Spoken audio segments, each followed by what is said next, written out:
Welcome to the Conscious Hustler podcast. I'm your host, Tiffany Hardin. I know being a leader takes stamina and constant self-reflection. In my double-decade career, I've gone from intern to CEO, launching hundreds of creator campaigns for Fortune 500 brands and building new businesses for creators to grow and scale.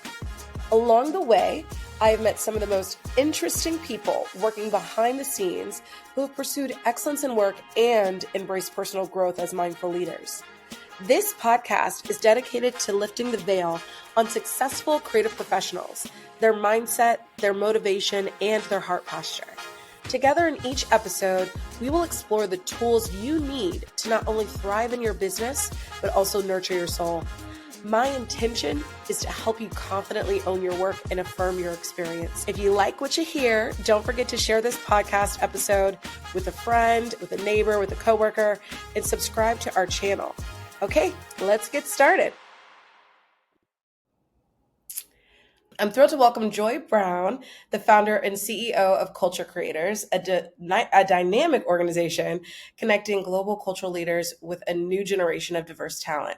Under Joi's leadership, Culture Creators has become a champion of diversity, equity, and inclusion across multiple industries. She has been providing real-time training in over $300,000 in scholarships to students of color.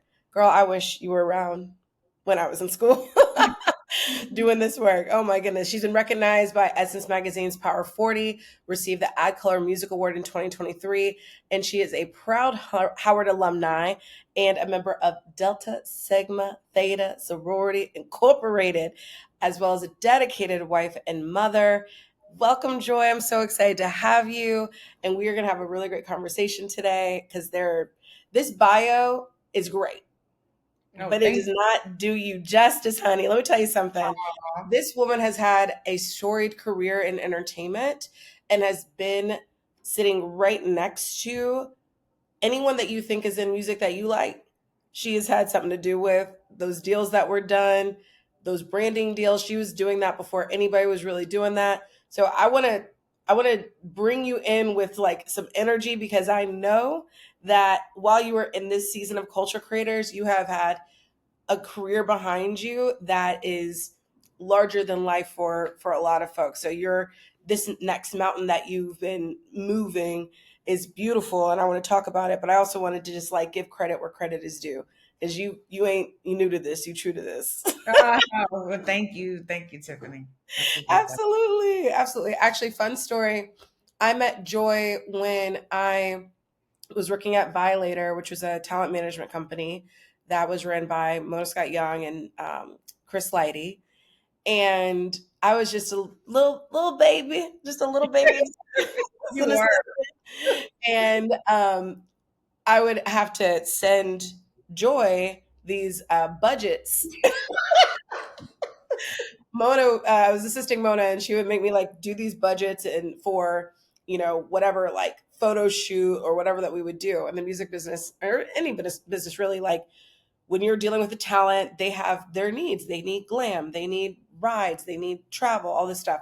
And so you put together a preliminary budget to get approved by the label. Joi was working at Atlantic at the time, and I would send my little budget to Joi. Joi looked at me like, "Now, girl, hold up." Now, doggone well, it don't cost about $300,000 to get from here to there. You know, it's so funny when you were talking. All I kept thinking about that one time I called, just like, Tiff, what is this budget? What are these numbers? And it's so funny that you brought that story up because that's such a classic music industry old school story. Like the money that was in the game then. I mean, that wasn't even a lot because I'd seen more than that. I mean, we were coming down off the mountain then, but still, that story of that budget, I remember that day like it was yesterday because I had never seen such inflated numbers in my life, and I was like, "Are they really trying to do this to me? They're really trying to pull this." It was so funny. And if you can think about it, and I want to talk about that time too in your career trajectory. When you think about it, I didn't know what was like market value or not. Like I was sitting there, it's my first job in the music business. I'm making my little spreadsheet. Well, first of all, let's go back a little bit because you're Yeah. downplaying yourself. It was your first job, but you sent me a Missy Elliott budget. Just to be clear, all right? I'll put the name out there. It was a Missy. I was working on Missy's project, Yes. and and it was the first time she had done an album in a long time, so I Wow. knew the numbers were gonna come in high.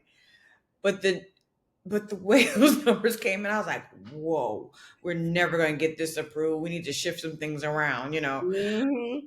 But let's get kudos to you. Like that was, I mean, that's you talk about experience coming in the gate, working with someone like a Mona Scott Young, and working on a Missy Elliott project. That's That's not not every nothing. day.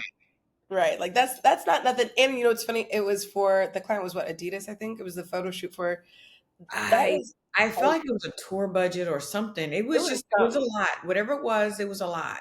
I will tell you, I've done so many budgets in my lifetime at this point. And They're there's all a blur. it's all a blur. You better have that contingency percentage in there too, just in case. But Yes, but I will say your budget was thorough. It accounted for like if she sneezed, it was in the budget.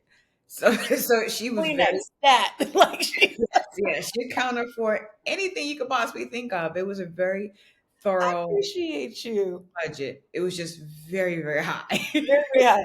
Listen, trained by the best. Yes. And Trained Mona by still submits high budgets. Hi, Mona. we love you.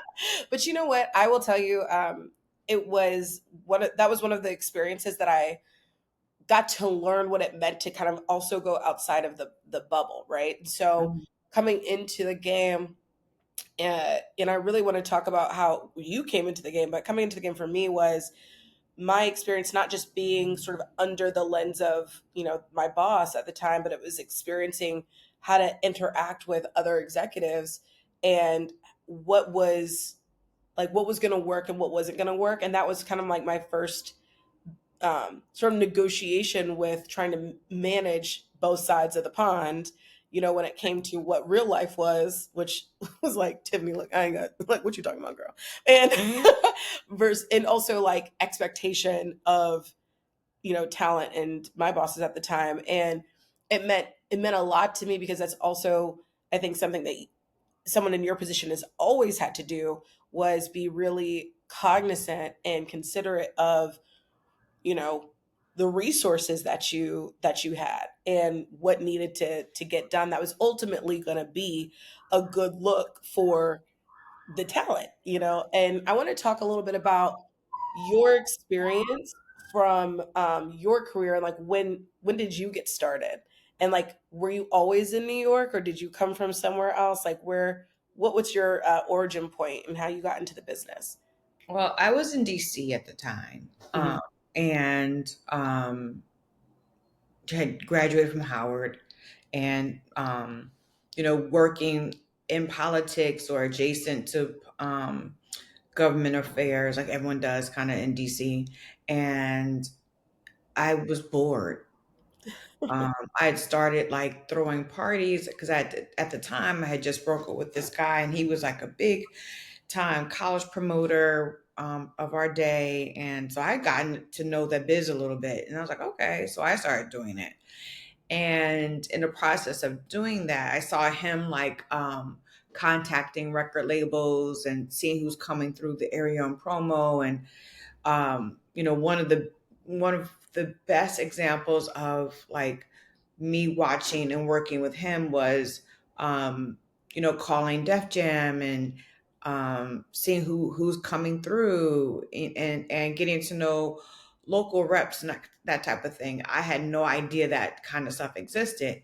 And I don't know, I've always been around music. I studied dance. People don't know this, is that I was a real serious dancer. I went to high school through a magnet program in Jersey. So I went to performing arts high school. And when I got to college, my parents said they weren't paying for me to study dance, which is why I studied journalism. So I always loved music. Music was always my form of expression. So it was no shock to me that being in DC, it just wasn't creative. And I had worked, I had interned at BT because BT had an office there. I had worked for some producer in his studio. I've done like all this stuff adjacent to music that I could do without being in New York. Mm. Um, and so I knew at a certain point that if I was really going to take this serious, that I have to move. Okay, so when you were in DC, you were like, all right, let me go ahead and get this degree because this is what is sort of requested of me. Well, I But, didn't really realize I wanted to go in the music industry until after college. oh, okay, okay. Yeah, it was after. It was after I graduated. I knew that I needed to be someplace creative Yes, just by the internships I had, yes. like this, like working in a newsroom at CNN and writing copy was not it. That was for me. That felt like torture. So I was like, this broadcast journalism thing may not be what I want to do. I But love by that. this time, shoot, I'm a junior and a senior. I'm not changing my major. I was ready to Right. get out of school. Right. He was like, it's time to go. Like, I will explore this at some other time. But so, I think it's really interesting for people because I also was, I went to college specifically for music business. And even then, it wasn't this thing that was, I had to search for a college that had a degree like that. I didn't want to just take music classes and then take business classes. Um, you kind of discovered it along the way. You Mhm. and eventually you knew you're like, well, I know what I don't want to do. I'm going to Yeah. finish this degree, but I know what I don't want to do. So I'm going to lean into some of these other things that I'm seeing on the scene and getting involved in that way. So when did you go from DC back up to New York to Atlantic? Well, it was a journey because I had this thought like what you listen to your parents, even though okay, true story. My parents never knew I wanted to get into the music industry.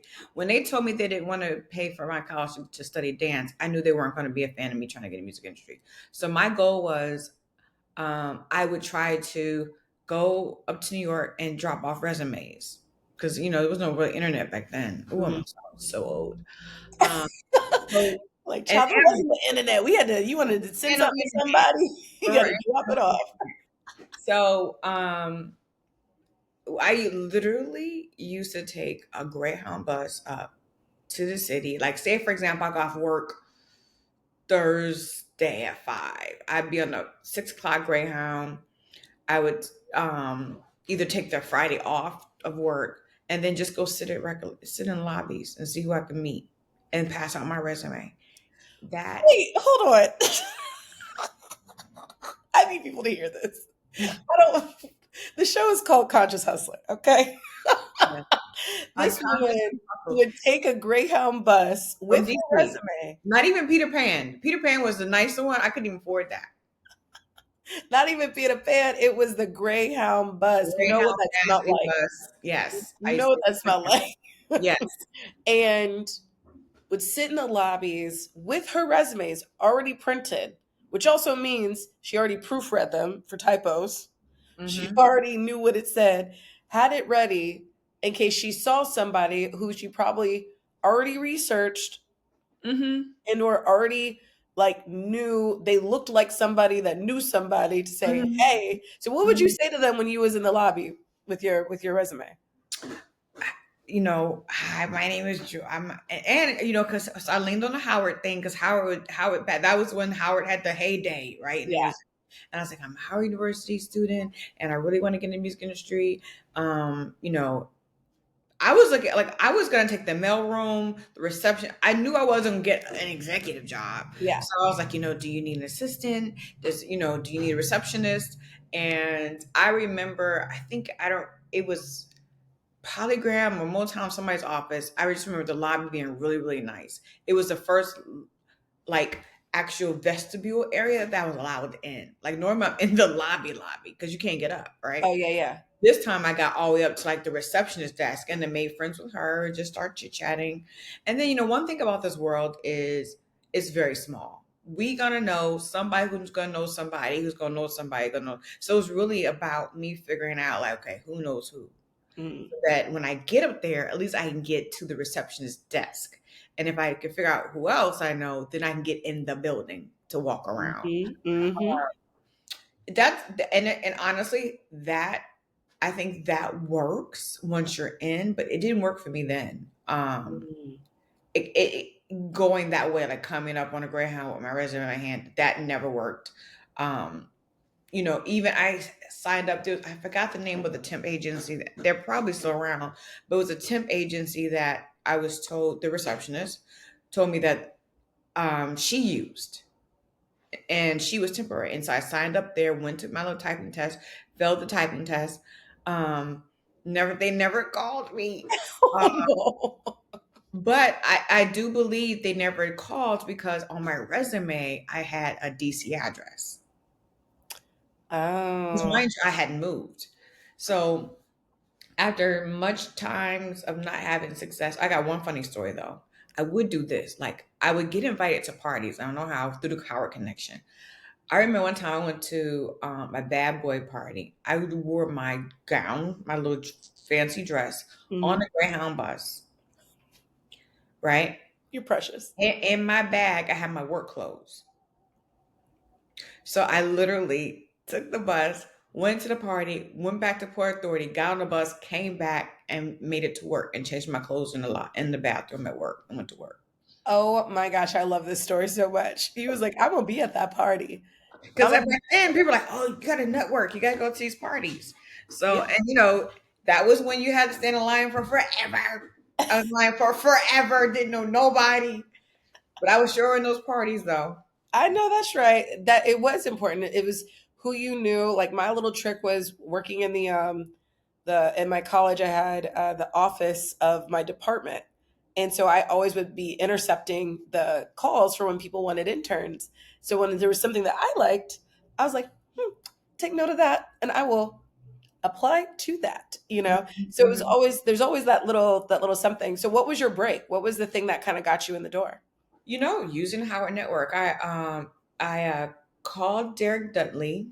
I met him on campus at Howard a couple times because he was in the music business by this time, Hmm. and um, I called him. I was like, I know you may not remember me, but this is Joy Brown, and I met you, da, da, da, da, and I really want to give you.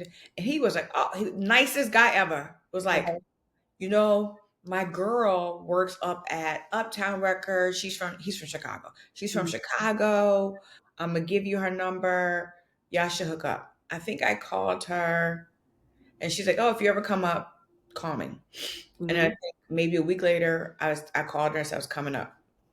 So this is how you get past the receptionist. So I come up, as her guest. She brings me in. She walks me around the whole floor. I'm seeing everybody, whatever. Mhm. And then I'm standing out front of her cubicle. And then Heavy D walks down the hall. And he was like, "You look familiar." He's pointing to me. Now, mind you, I had interned at BET and we danced at the BET party. Uh-huh. He was like, I was like, "Yeah, we just danced at the BET party. Oh, da, da, da. What are you doing up here?" And then the girl, her name's Tirsa Smith. Shout out to Tirsa. Tirsa's like, "This is my cousin." Her name, no, mind you, we just met. Yeah. This is my cousin. She's in town from DC. She's looking for a job. You should hire her. He was like, "Well, I'm looking for an assistant." He said, "Can you interview right now?" I was like, "Yep." We interviewed. He said, he test me for 7 days, and if I made it past 7 days, I could have the job. So I stayed for 7 days, got the job, and the rest was history. Oh my gosh, this is a classic New York story. This is a classic music business story because it is the chance that you take on yourself because it's not cheap to stay 7 days in the city. That ain't cheap. You got to I didn't hustle stay in on the that too. city. I slept.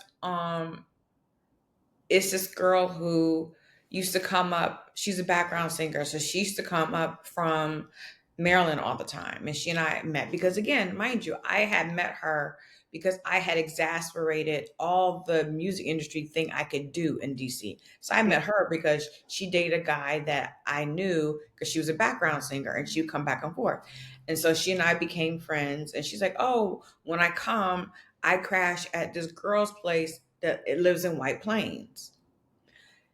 I Now, how ended far is White Plains from where you had to be? Because I know, but I want the people to know.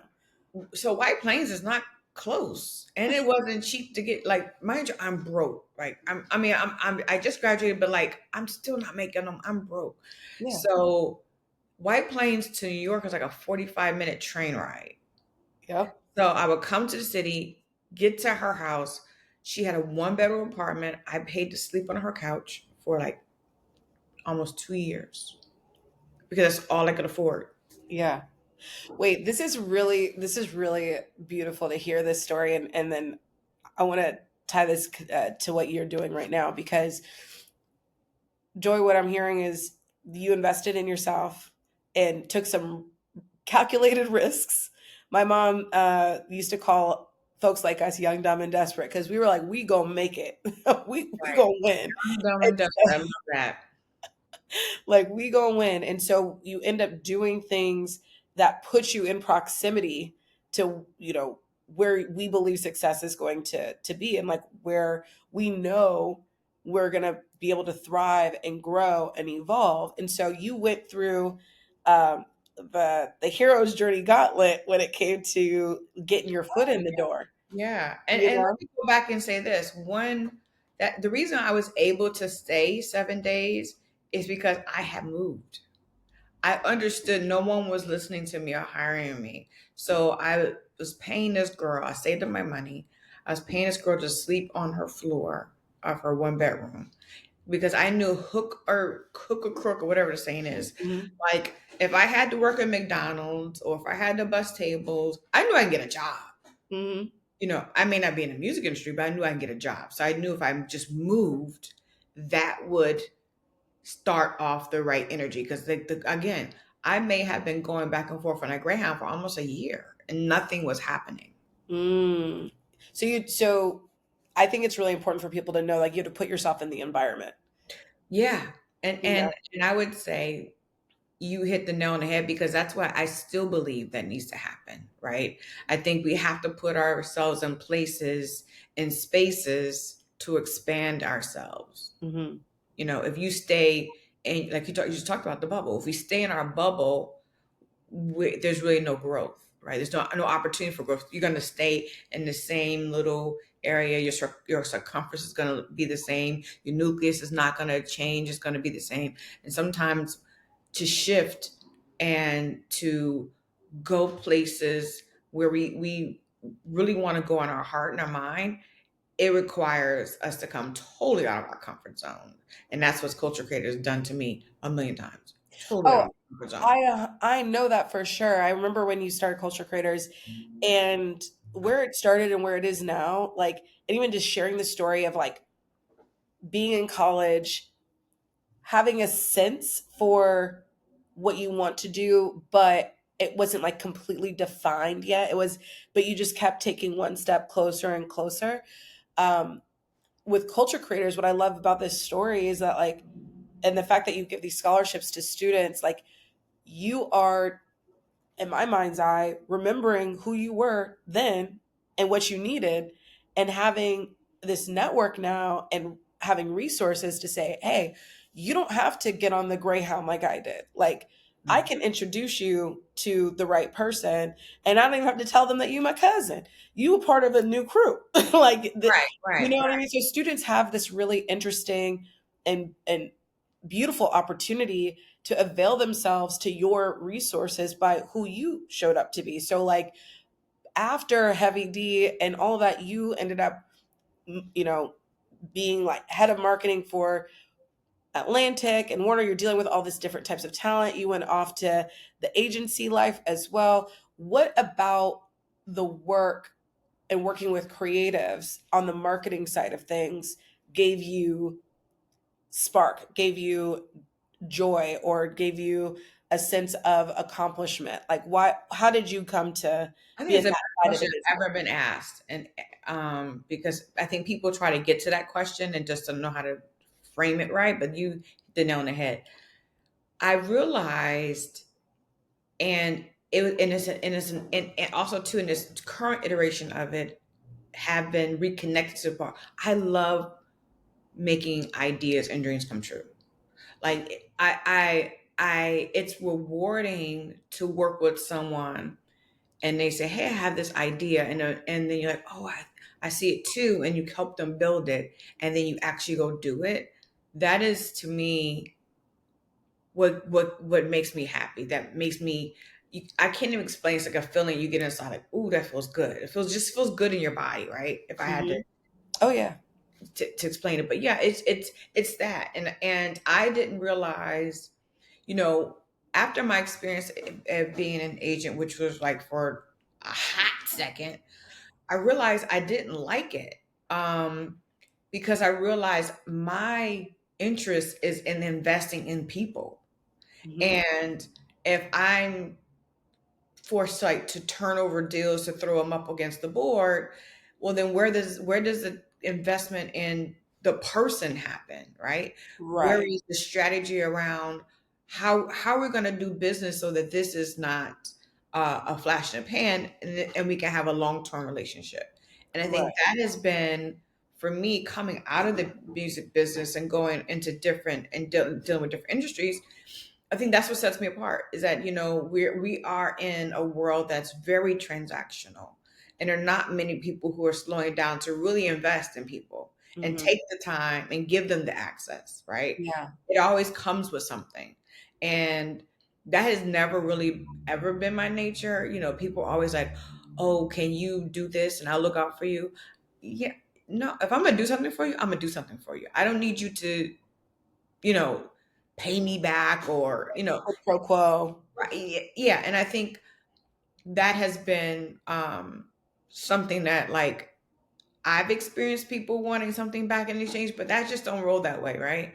And I think that the universe rewards those of us who give from a place of love, who give from a place of, I want everyone to win, give from a place that we can all eat again. And Do you for me, think that's part of your faith practice? Do you think that that mentality, that knowing, because like my mom used to say, if you're going to give with a happy heart.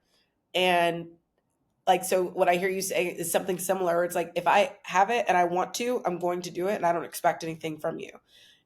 Like I think all relationships have some level of reciprocity, but I'm curious to know if that kind of, if the root of that is in your faith at all. I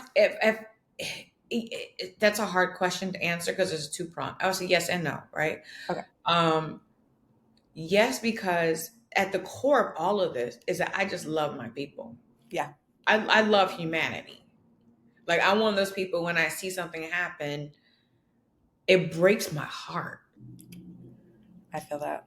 So if I love from a place of really loving you, that means that if I have to sacrifice something I have for you to win, that's what love does, right? If I have to give up something so that you can get it, that's what love does. Like, I'm not a competitor, and that could be one of my faults too. I'm not, and I don't feel like I have to outdo people, Yeah.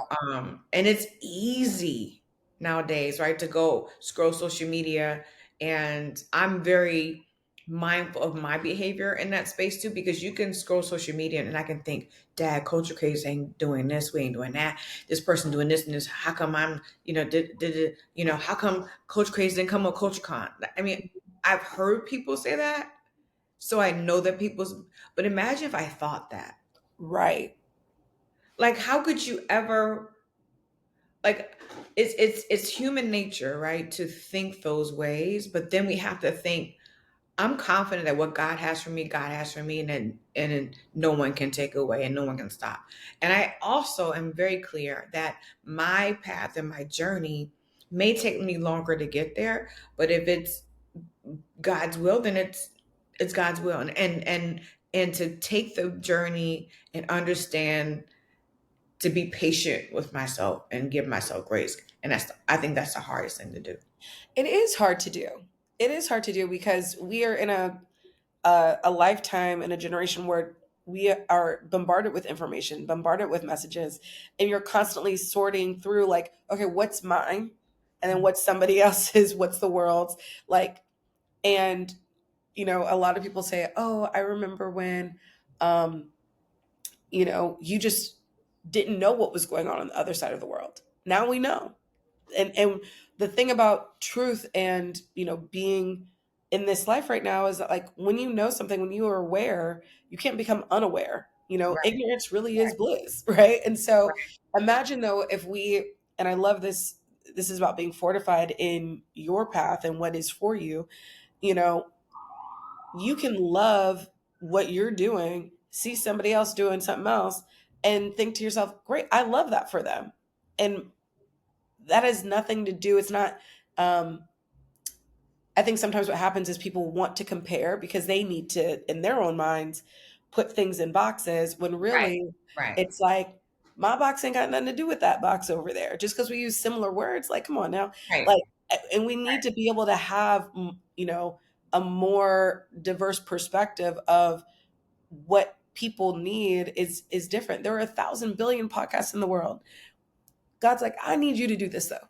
Right. And it's like, and you gonna do what I said. And I'm like, oh, okay, well, fine. You know? Mhm. And we'll never know the depth or the impact that the calling that we have on our lives that will impact others.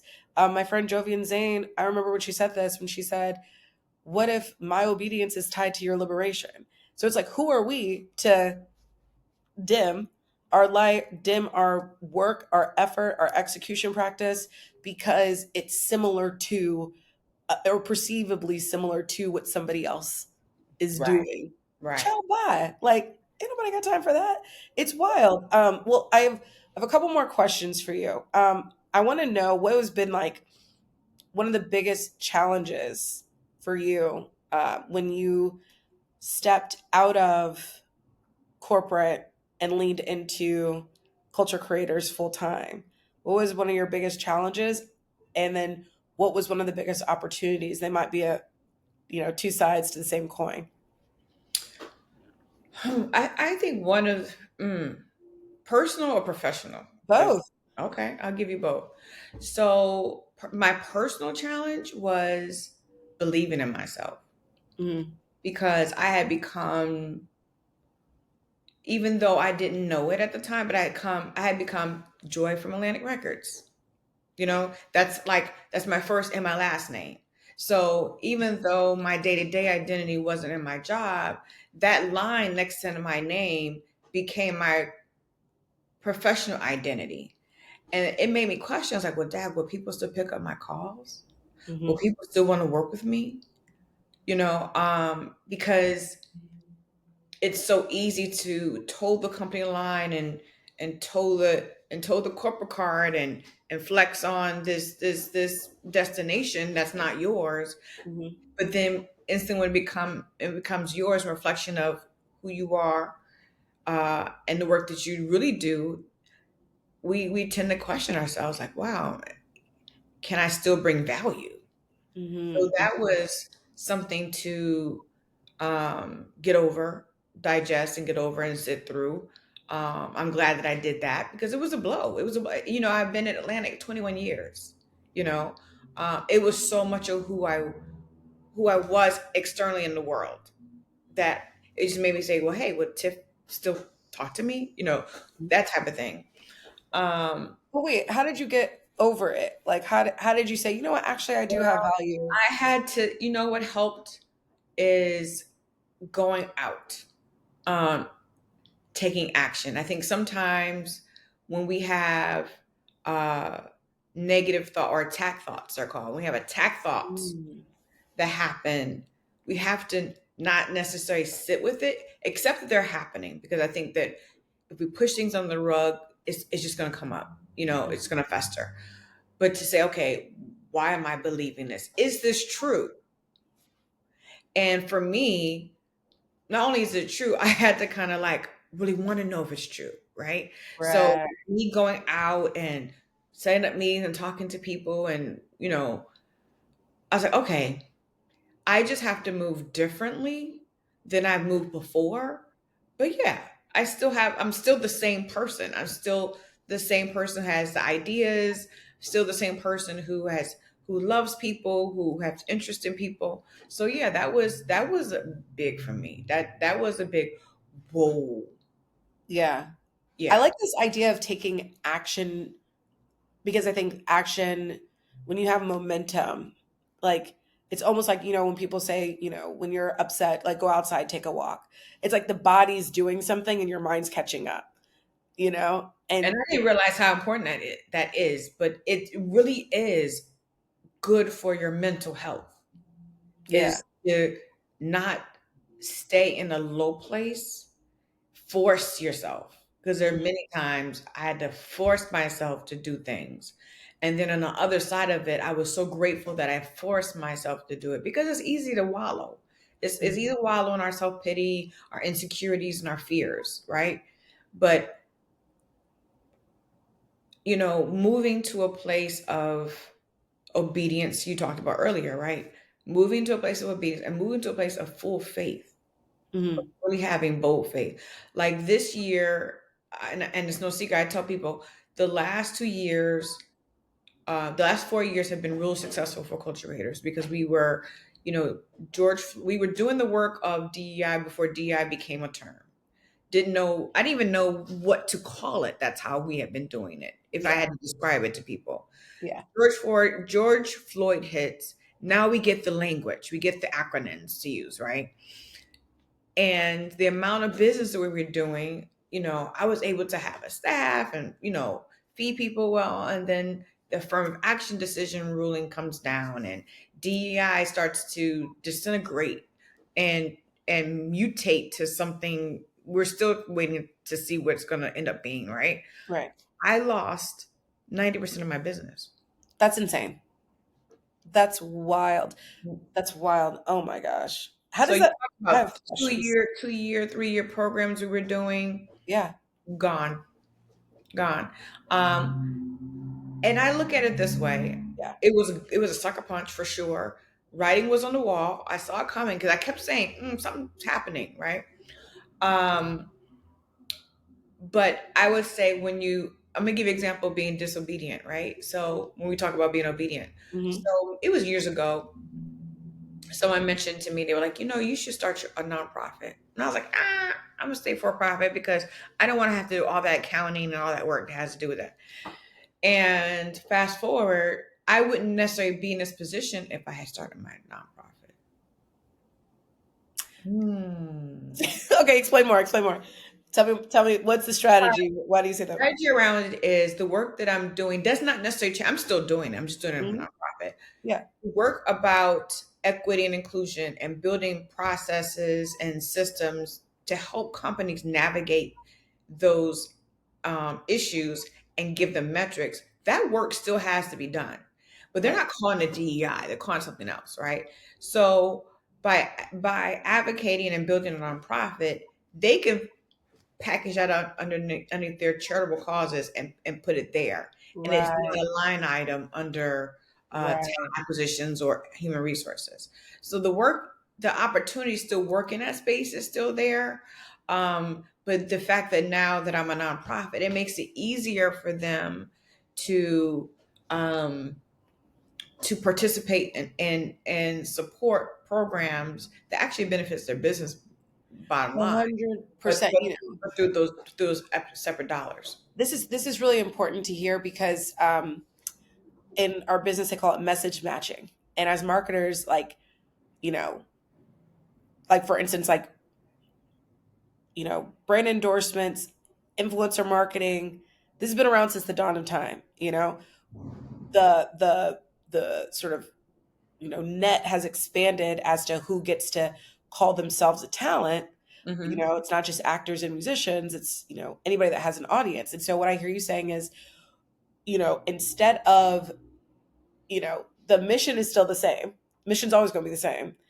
How you message match in market to provide market value has shifted so that you can still do what you need to do and people feel like in their business, whatever their business goals are, they're still checking the boxes that they need to check, but it's matching their messaging so that you guys aren't getting lost in the sauce of semantics. Like, Right. it don't Right. make no sense. And by the way, I just, as a personal soapbox moment, it really bothers me. It really bothers me. I've never been like a practitioner in terms of the professional sense of DEI, but certainly been a beneficiary of people that have a desire to be diverse, to be inclusive, to provide equity, to provide belonging. Like that is a part of a human, it should be part of the human nature of us all in our just everyday practices of life. But in business, it just has such a polarizing view. And it's fascinating to me because I don't think I've met anyone who's said, yeah, I don't want our company to be diverse and I don't want our company to be equitable and I don't want our company to be inclusive. It's like, of course you do.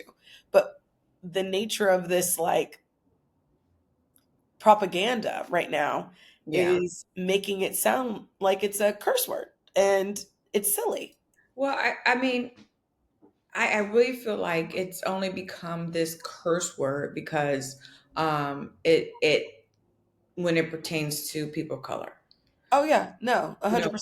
so diversity and inclusion has been around Yeah.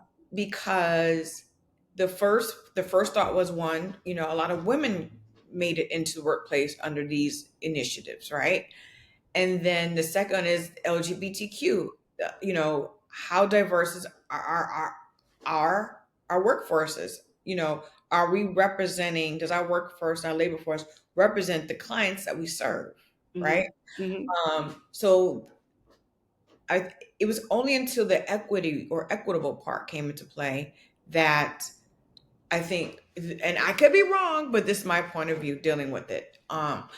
That corporations then had to really go back and do the work Yeah. because it's one thing to say, okay, I'm going to hire five black people, five women, and three white gay men, right? Hmm. But if you put them all in the mailroom, Right. That's how not are you, impactful. how are you building an equitable business, right? Yeah. So it's helping companies recognize the pitfalls of what equity looks like, and also too retention. It's one thing to get them in the door. How do you keep them once they're there? 100%. And I think being an entrepreneur, there's it's interesting because you're always seeing something from, or outside looking in. And you're able to give this very objective point of view because you're not your measuring stick is different, like what makes culture creators successful as a business is different because than that person that's sitting in the seat that's writing maybe the check for culture creators to produce the scholarships, produce the events, produce the stuff.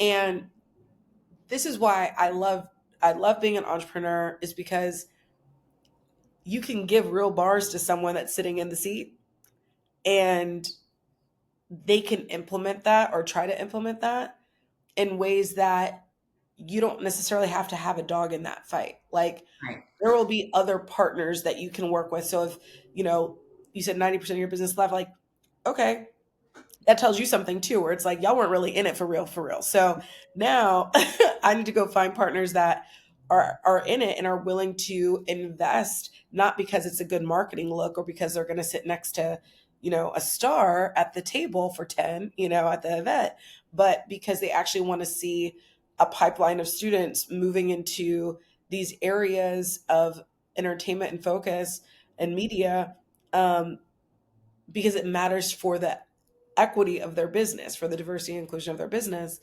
And I think it gives you an opportunity to just see how your work is creating value for your partners. And those partners see that when they continue to invest and invest for the right reasons. I Yeah. really, I think, Joy, that you sit in a seat now that you probably can like, I think you've always in your career has you've been able to point into different people, different situations and say like, okay, I remember, I can see how this went from, nothing to something. But Hmm. now it might, does it feel a little different considering it's uh, not just the folks that you're giving awards to, but students that get to see and grow, see their potential and then grow into that? Does it hit different from an artist to, a young executive? Oh, it definitely does. Because not, I mean, if you think about it, the percentage of artists there are in the world, as opposed to the percentage of us working a job, is Mhm. is is is is much more impactful to me to work with with people as opposed to talent, and in particular when we're talking about um opportunities, expansion, growth, that type of stuff. Even with when I work with talent, because like athletes, their window is short if you really think about it, right? And so for me, it's never been about like, okay, let me get with this artist and work with them forever. It's like, let me get with this artist. Let's talk about what does your exit plan look like? Really, if you think about it, how can we use this moment to build businesses and get relationships and build some type of infrastructure that you can get mailbox money? And Mhm. that's something that, I love to have those conversations. Like let's go after that. Yeah. It's one thing to do an event sponsorship, but that's how come and goes. But what type of business are you building? What investments are you making? Let's build that together. And Yeah. that I think to me that's where our mindset should be, because that is how we're going to build more access for young people when we start to, you know, I'm not preaching to the choir, but when you start to own your businesses, invest in your businesses, cycle the dollar in minority communities. And I'm not talking just Black. We're not Mhm. alone on this planet, but there's ways that we could have collective power Mhm. by tapping into resources with one another. I love that. Okay, couple last questions. Has more to do with your experience being a very powerful strategic marketer in a very competitive environment as someone who's like, I run my own race, I don't compete with nobody, but you are at the top of your game. What kind of sacrifices did you have to make in your life to be able to compete in that? I know you're a mom to beautiful, beautiful women, young women now, um, and you're a wife. Like, and I'm really pulling this from a conversation we had years ago, but you can see the difference between somebody who's you know young and has all the time in the world to do things, and you have different kinds of responsibilities because you're raising young people. you know what would you say to the moms and or people that have responsibility or caregiving responsibility, um, operating in competitive environments and a high performer at that, when you feel like you have to choose? Like, is it an illusion that you have to choose? Is scarcity a thing, when it comes to these environments? And like, how do you reconcile your trajectory of success with what you need to do and accomplish at home? I would say this: we can't have it all. That whole superwoman motif it will kill you. I mean, Mhm. it literally will put you in a grave, an early grave, if you try to think that you can do all, be all, see all, be everywhere. You just can't. I think the best lessons I had was having children, because you're then forced to sit down, right? You're forced to sit down, just like COVID did for all of us. Imagine how we looked at life differently coming out of COVID. What parenting does that to you. You recognize that all these fire drills really aren't fire drills. And at the end of the day, when you're responsible for someone else's life and you want to be a present parent, you weigh opportunities. So I used to feel, and this is very, really, I don't think I've ever said it out loud, but I used to feel that having children, getting married and having children set my career back. Mhm. I remember you telling me this. Mhm. And because at the time, the powers that be built this culture in music where if you don't get it, someone else gonna get it. You know, um, an unhealthy competitive environment. Um, So I came out of that thinking, I went after twins. I remember like they sent me to LA. Like I just got back. I was still breastfeeding and I was LA, you know, um, and it's not healthy. So one, I think being a mother, you learn to see that. Even having a sick parent or like I think of most of us in this world has experienced what it's like to look at your job and look at the time and sacrifice you make for this job when you're sitting at home and realize you're not living. You're sitting in your apartment that you may not even spend that much time in, and you're paying all this rent and mortgage. And you're not living. So I Mhm. think having children taught me that. Um, I have to remember that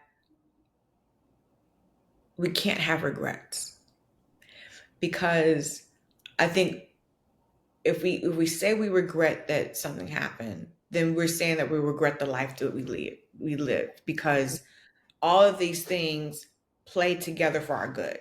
And I didn't know that I never want to be a Sylvia Rome. I don't want to be a Julie Greenwald. I didn't want to be a head of a record label. I just loved creating. I loved dreaming and coming up with ideas. I still do. Mhm. So it doesn't matter. I had to learn that who I am at the core, I take her with me wherever I go. So it doesn't matter what environment I'm in, whether it's music, an agency, myself, a nonprofit. I'm still that core of that person. I love hearing that. Thank you for that.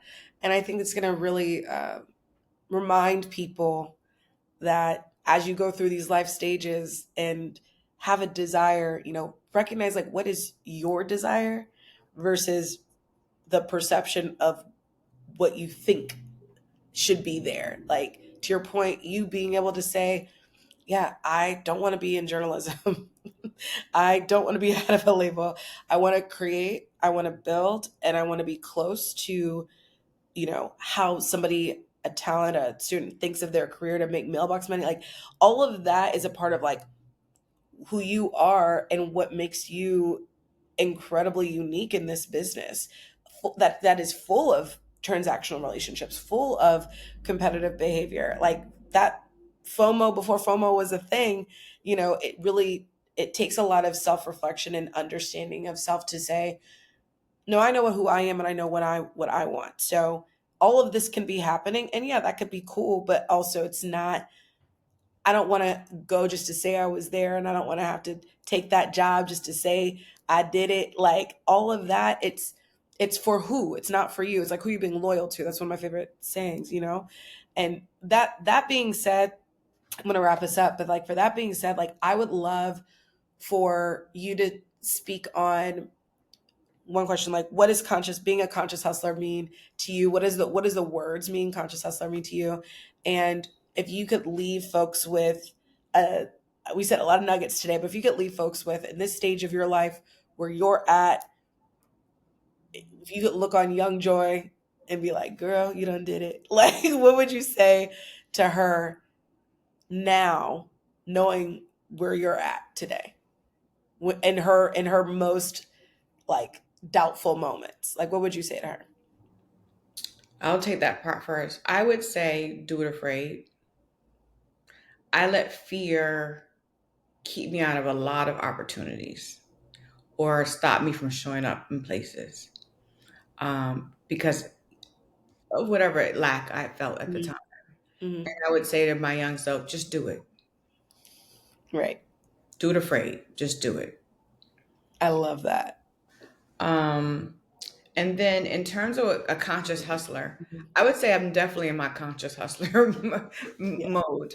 Yeah. Um, it's really weighing to me being very conscious and intentional about what I involve myself in, where I go, who I align myself with, and how I show up. Mhm. And I think there's so many ways. Like again, one of my dear friends, Ingrid Best, um, one day she told me, she goes, slow down. She goes, not everything is a race. And what that taught me was to slow down and evaluate opportunities, because we can be out there hustling. I could jump on everything that's happening in 5 seconds, right? Have my hands in it, but am I creating impact? Am I, does this benefit my brand? Is this time worth it? Is it profitable for me to be, so those are things that I now think about. Hmm. Hmm. Um, and I'm more thoughtful in my planning, because you'll see we're going to be doing less, because I've decided for me less is more, because what's more important for me is I want to drive impact, and Yeah. sometimes you can't do that if you're everywhere. Oh, wait. Oh, that was so good. That is so good because you got to stay focused on the thing that drives the impact. If you out here doing every little, what's your fragmented focus, you're not going anywhere. You're just Fragmented focus. fragmented focus can really keep you going nowhere fast, you Yep. know? And I've learned that I've done things, or I remember in particular I had someone convinced me to do a Halloween party after coming out of doing a college summit, and I was like, I don't think we should do it, because I knew my focus had been on this college summit. Mm-hmm. And whenever we go against our instinct, our better thoughts, we're Mm-hmm. always right. And I've learned to trust myself in that. I love. Learn to trust myself and say, if you're not feeling it, then it's really not meant for you to do. And be okay with that. Oh yeah, this is as I'm thinking about the sort of thread in this storyline that we're talking about. It does go back to trust and how you've trusted yourself from the Greyhound bus to this moment right now, and that takes a journey. Like that takes some involvement, some thinking, some reflection, some sort of like mirror work with self to be like, you know what? No, I don't want to do that. More than that, my intuition's telling me not to. And I love that. Okay, Joy, tell us where we can find you. Tell us how we can be of service to you. What can the people do to support you and culture creators in this season? Well, thank you. You can find us online. We're on Instagram at The Culture Creators, Facebook, Culture Creators, the original. I don't know. They're Culture Creators. We're around. Find the Um, search bar. Just right. Google culture creators and you'll find it. You find us. I'm not the best spokesperson I see for this. Um, we need support. We want to hear from the community. We want to hear, like, if there's someplace we should be, somebody we should know about, a way to get involved. I love that. I love when people reach out and say, "Hey, we're doing this. Do you want to come on board and support, or speak to this or this?" Like, we're all about collaboration and partnership. So we want to help amplify people's voices in the neighborhoods and the communities. We want to be the good story. We have so much negativity in the world, so we want to tell the good story to keep people inspired and motivated. I love this. I love this so much. Joy, it's always a pleasure to connect with Thank you. you so much. This was so much fun. I'm so proud of you. Thank you. That means a lot coming from you, especially, since I've been sending you inflated budgets since 2000. That was so funny. That was so funny. That was a high. I was like, whoa, she gonna get me fired this budget. All right. Thanks, guys. And we'll Okay. see you soon on the podcast. Okay, that's it. Thank you for listening to the Conscious Hustler podcast. If you haven't done so already, please like and subscribe to this channel and feel free to reach out. I would love to hear from you. You can do so on LinkedIn or on Instagram. Just send me a DM. But until next time, keep listening, keep reaching out. We're in this together. And I hope you have a great rest of your week.